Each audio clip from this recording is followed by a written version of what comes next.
Buenos días, mi nombre es Catherine Suseta Vivo Alvarado del grupo número 5 de Bioestadística y les presentaré el problema número 1, el cual nos indica que utilizando la base de datos contaminantes en el hogar, respondamos. Inciso 1. ¿Cuál es el principal contaminante en el hogar y por qué? El principal contaminante en el hogar es el agua y el ambiental en spray, ya que la mayoría de personas utilizan estos productos. El inciso número 2 nos pide seleccionar dos variables cualitativas y elaborar una gráfica.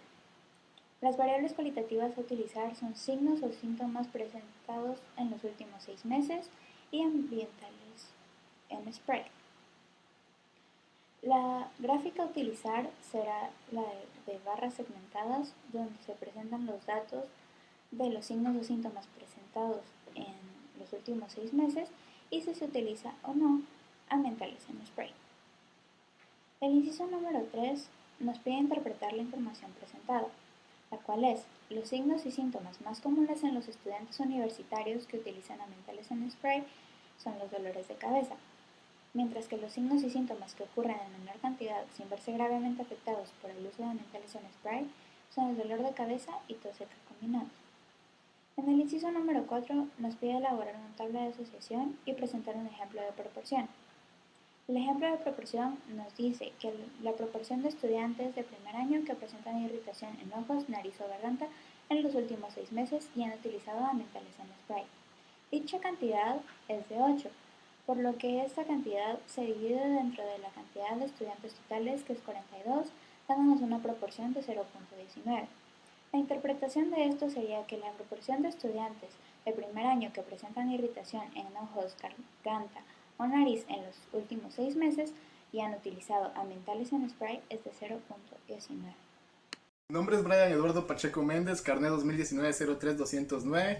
Mi parte del trabajo de aplicación fue resolver los ejercicios 5, 6, 7 y 8, siendo su resolución la siguiente. Para el ejercicio 5, la razón de dolor de cabeza diagonal tos seca es que por cada persona con tos seca hay 2 con dolor de cabeza. Para el ejercicio número 6, el total de personas que no utilizan ambientales en spray comprenden el 23.81% del total de personas encuestadas. Para el ejercicio número 7, con una población de 42 personas, utilizamos la regla de Sturges, que es igual a K, es igual a 1 más 3.322 logaritmo de 42.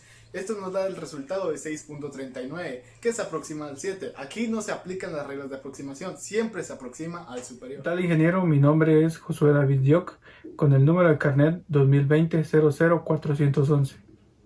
En la pregunta número 9 nos solicitan cuál es la medida de tendencia central que se ve afectada por valores externos. En este caso su cálculo es muy sencillo. Únicamente sumamos todos los valores, luego lo dividimos por el número de datos. En este caso el resultado es 6.42. En la pregunta número 10 nos solicitan cuál es la medida de tendencia central que divide en dos partes la distribución. En este caso es igual de sencillo. Sumamos a la cantidad total, que en este caso es 42, le sumamos una unidad y lo dividimos entre 2. Nos da el resultado de 21.5. Esto significa que sumamos en la posición 21 y en la posición 22 y luego lo dividimos entre 2 nuevamente. El resultado que obtenemos es de 7.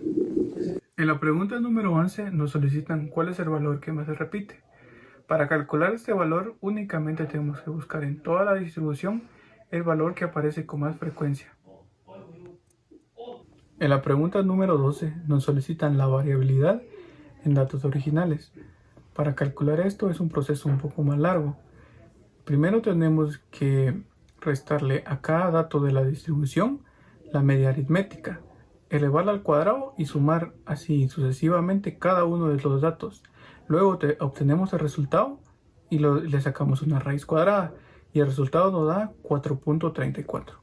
Yo soy Rita Sofía Ángela Herrera y el día de hoy voy a hablar sobre los incisos 13 al 15 que hablan sobre el número de veces que se utiliza el lavarlosas a la semana.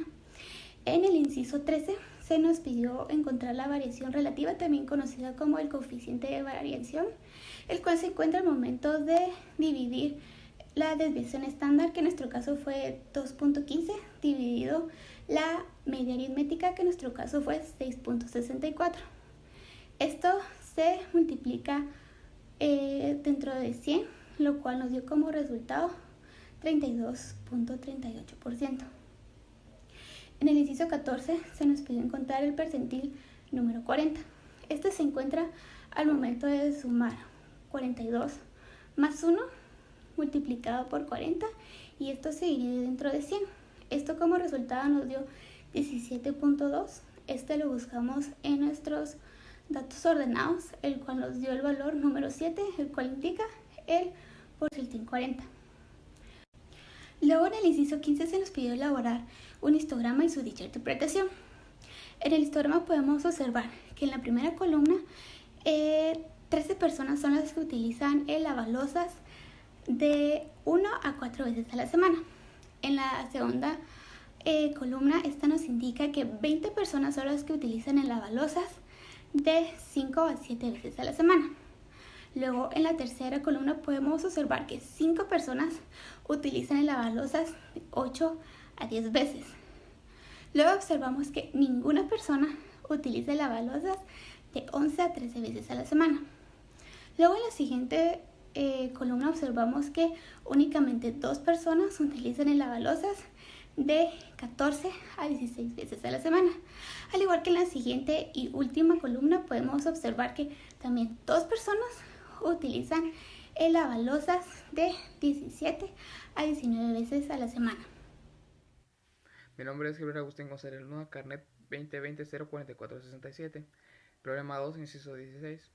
¿Qué efecto puede producir este producto en la salud? La lavalosa es un producto de uso común, el cual puede ocasionar irritación en la piel y ojos. El problema 3, inciso 17. Se desea realizar predicciones de estrés a partir del valor de afrontamiento de los sujetos. ¿Cuál es la variable independiente? La variable independiente es el afrontamiento, ya que el investigador está estudiando el efecto de estas estrategias sobre los niveles de estrés, lo que nos indica que el investigador tiene el control sobre la variable afrontamiento. Inciso 18. Utilizando el programa Excel obtenga la ecuación de mínimos cuadrados. Utilizando este cuadro en Excel, seleccionamos las columnas de afrontamiento y estrés, seleccionamos insertar gráfica dispersión y esto nos dará la gráfica dispersión. El inciso 19 nos pregunta, indica el valor de la pendiente de estrés. Sustituyendo datos en esta fórmula nos queda que el valor de estrés es de 0.76. Mi nombre es María Andrea Estrada González, mi número de carnet es 2020-04238 y voy a explicar los ejercicios 20 a 23 de la hoja de trabajo de aplicación. En el ejercicio 20 nos solicita que encontremos el valor del estrés cuando el afrontamiento tenga un valor de 88. Esto es muy fácil de realizar, podemos realizarlo con la calculadora. Encontramos el valor de A y de B, los ingresamos a la fórmula y es igual a más bx, en donde x sería el valor del afrontamiento, que sería 88. Entonces el resultado es 8.25 al realizarlo con la fórmula. En la pregunta número 21 nos solicita que expliquemos la correlación. La correlación tiene un valor de R es igual a menos 0.85. ¿Qué quiere decir esto? Indica que la correlación es negativa, lo que quiere decir que mientras aumente la variable independiente, la variable dependiente va a disminuir, y lo mismo en el sentido contrario. En la pregunta número 22 nos solicita que expliquemos una gráfica acerca del coronavirus en Guatemala. En la gráfica podemos observar que en el eje de las Y se encuentran los casos, el número de casos positivos de coronavirus, y en el eje de las X se encuentran las fechas. Es decir, que mientras la gráfica sube, hubieron más casos positivos ese día, y mientras la gráfica baja, hubieron menos. Y por último, en la pregunta 23 nos pide que hagamos una explicación sobre cómo ha ayudado la estadística con la emergencia sanitaria por el coronavirus. Nosotros consideramos que la estadística nos ha ayudado a llevar un conteo sobre los casos positivos de coronavirus y los fallecidos. Del mismo modo, nos permite hacer una inferencia acerca de las medidas sanitarias y de qué tan efectivas son y si son aplicables a nuestro país, considerando la cantidad de casos positivos y fallecidos que se han observado en otros países. Gracias.